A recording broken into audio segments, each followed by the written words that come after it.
You're not going to like this, but I'm going to say it anyway. Pain is the only way for God to grow you, because if he gave you a little bit of comfort, you would stay there.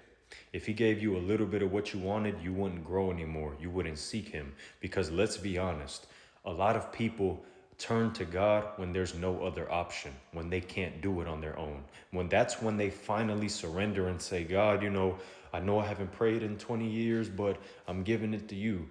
So if the only time you come to God is when you're on your knees in the worst situation, don't be surprised when he keeps you there, because he wants to receive the glory in any and all circumstances, because God is the one who wants to make the changes that you want in your life, but you're in your own way. And every single one of us, I don't care how successful, how prideful, how arrogant you think you are, at some point or another, you couldn't get through this on your own and you knew that you needed help.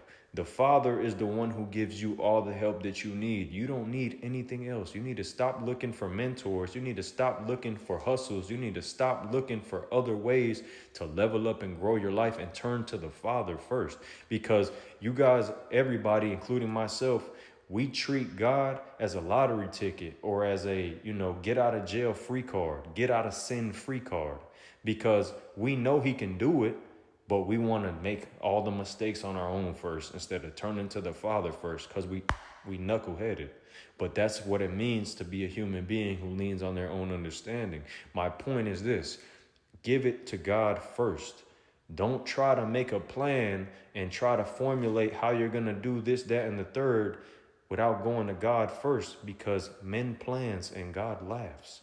So right now, somebody is coming up with a plan to turn their life around and try to get out of their situation, get out of their funk, without turning to the most important part of the equation, and that is the Father in heaven, who will guide your steps. All you have to do is ask. In Philippians, the Bible tells you whatever you ask for with prayer and thanksgiving, meaning if you're grateful for where you are now, even though you're not where you want to be, God will do what's necessary to put you there. But it requires pain. It requires growth. It requires sacrifice. It requires discipline. It requires you being put up for some months.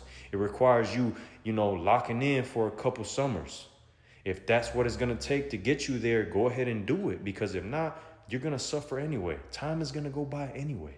5 years is going to go by and you're either going to still be in the same position, or God can elevate you to where you ask him to put you.